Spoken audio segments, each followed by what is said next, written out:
فرمایا کہ بھئی وضو ہے، وضو کر لو.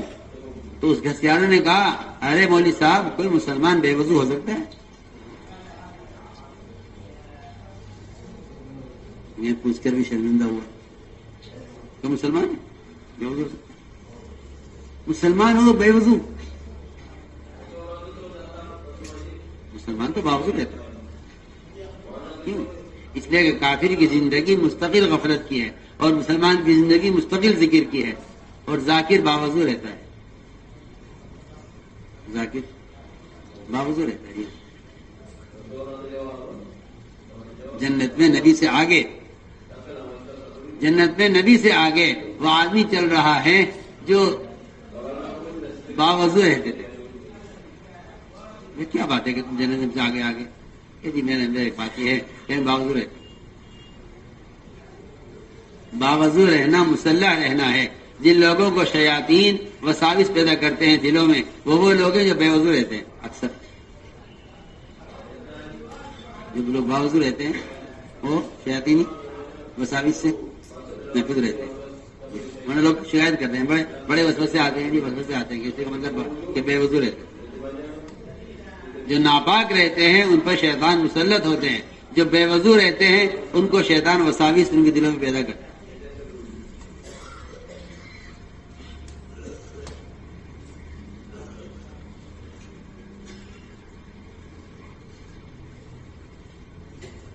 تو میں نے عرض کیا کہ باوضو رہنا چاہیے. مولوی صاحب کوئی مسلمان بے وضو ہو سکتا ہے؟ چلیے پڑھائیے نماز، پڑھائیے نماز، اسی کے نماز پڑھو. کہاں سے آ رہے کہ لے جا رہے؟ کہاں جا رہے؟ ہجرت کر کے جا رہے. کیا آج کا کھانا میرے ساتھ کھا لیں؟ 3 روٹیاں لے کر آئے، 3 روٹی کھائی، رات کو آرام کیا مسجد میں. اس رات 3 مرتبہ زیارت ہوئی حضور اکرم صلی اللہ علیہ وسلم کہ کہنے لگے بس یہ آج کی جو زیارت ہوئی آپ صلی اللہ علیہ وسلم کی، یہ صرف اس گھسیارے کی کمائی کا اثر ہے.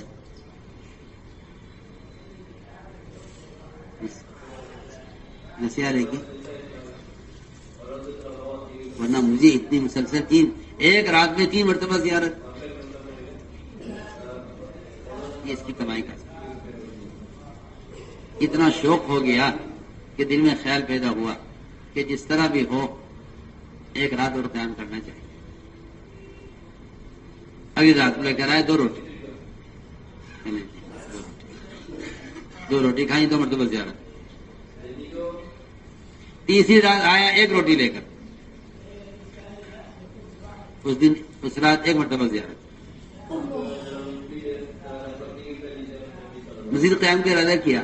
اس نے کہا کہ جی بات یہ ہے کہ پہلے دن میں نے، بچے نے، بیوی نے کیوں نفاقہ کیا کہ مہمان کو کھلا دیا. اگلے دن بچے سے صبر نہیں ہوا، اسے کھلا دیا، میں نے بیوی نے فاقہ کیا، آپ کو کھلایا. تیسرے دن میں نے فاقہ کر لیا، بیوی کو کھلا دی روٹی. اب ہم سے برداشت نہیں ہوتا آگے، اب آپ سفر کریں. اب آپ 3 دن کی مہمانی ہو گئی. اب آپ کیا بات کیا ہے کہ میں یہاں 3 دن قیام ہوا اور 3 دن زیارت ہوئی. نے کہا کہ جی میرا تو کام یہ ہے کہ میں تقوی کے ساتھ اپنی کمائی کو سب سے زیادہ دیکھتا ہوں. اگر ایک آدمی کی اپنی کمائی اگر حلال ہے تو دوسرے کے لیے یہ کمائی، لیکن کیا کر سکتے ہیں لوگ حکام کے مال سے اور بے تحقیق مال سے کسی طرح پیٹ بھرنا چاہتے ہیں، حالانکہ پیٹ بھرنا یہ جانور کا اور کافر کا کام ہے. کسی طرح پیٹ بھرے، کسی طرح پیٹ بھرے. اللہ نے کفار کی مثال قرآن میں جانوروں کے کھانے سے دی ہے، یا کلنا کما تاکل الانعام والنار مثوی لہم.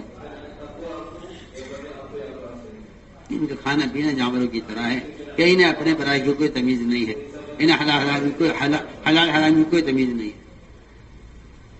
ورنہ عمرا اور بادشاہوں کے درباروں سے اور ان کے دروازوں سے اس زمانے کے علماء بچا کرتے تھے.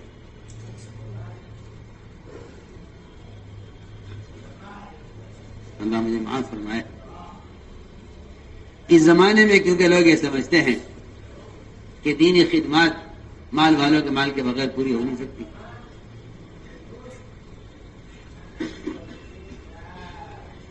اس لیے خود کما کر علم پر خرچ کرنے کا مزاج تو ختم ہو رہا ہے، اور قرض لے کر دنیا کا جہل یا اور غیر مسلموں کے تجربات کو پڑھنے کے لیے اپنی قرض لے کر جہل سیکھنا اور دنیا کا فنون حاصل کرنے کا مزاج بنا رہا ہے. علم بیچارہ یہ تو حقیر فقیر چیز ہے. کوئی زکوٰۃ میں خیرات میں پڑھا دے تو پڑھا دے.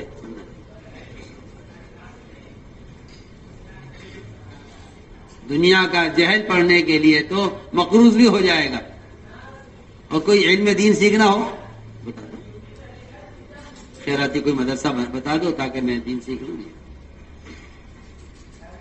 دنیا سیکھنے کے لیے، جہل سیکھنے کے لیے ہر طرح کی قربانی، زمین بیچ دے گا، مکان بیچ دے گا، اس کے لیے مال خرچ کرنے کا مزاج ہے. علم کے لیے مال خرچ کرنے کا مزاج نہیں تھا. حالانکہ فرماتے تھے کہ ہر شخص کا اپنا مجاہدہ جب کامل ہوتا ہے جب یہ اپنا مال اس پر لگائے. اس لیے قرآن نے ہر جگہ آپ دیکھیں گے مال کو مقدم کیا ہے جان پر. مال کو مقدم کیا ہر جگہ آپ دیکھیں جب پورا قرآن پڑھیے آپ کو کہیں بھی مال جان مقدم نہیں ملے گی. مال پر مال مقدم ملے گا ہر جگہ. جان بے اموالکم انفسکم بے اموالکم وجاہدوا باموالکم انفسکم ہر جگہ دیکھیں بے اموالکم انفسکم بے اموالکم انفسکم ہر جگہ. قرآن سارا پڑھتے چلے جائیے آپ کو ہر جگہ جان پر مال مقدم ہے. اپنا مال اپنا مال اپنا مال اپنا مال اپنا مال.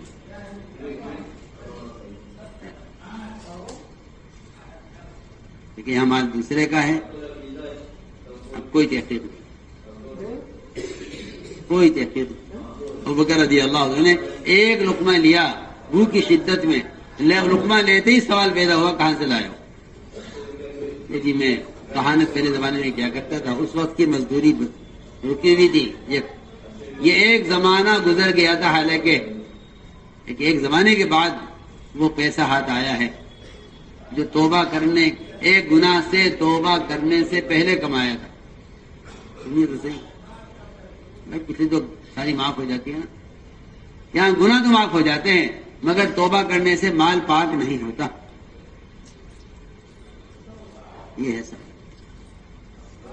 توبہ کرنے سے آپ سودی کاروبار کریں، سود سے کمائیں، پھر آپ توبہ کر لیں تو آپ کی توبہ سے آپ کو گناہ معاف ہوگا، سود پاک نہیں ہوگا. سمجھ میں آ رہی میری بات؟ یہ میں نے توبہ کر لی نہیں. سود توبہ کرنے سے توبہ کرنے سے سود پاک نہیں ہوگا. ہاں توبہ کرنے سے سود کا گناہ معاف ہو جائے گا.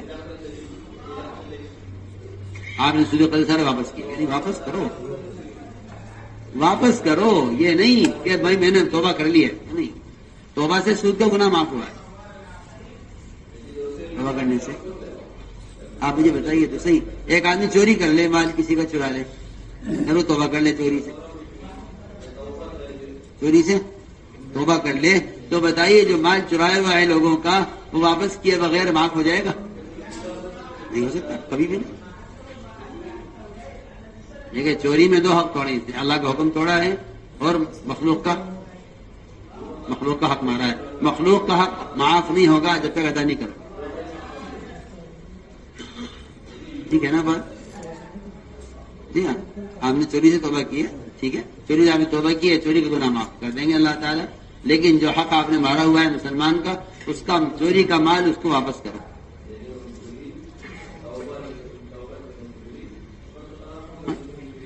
میں یاد کرنا کہ سود سے آپ نے توبہ کی ہے تو سود سے آپ کے سود کا گناہ معاف ہوا ہے، سود پاک نہیں.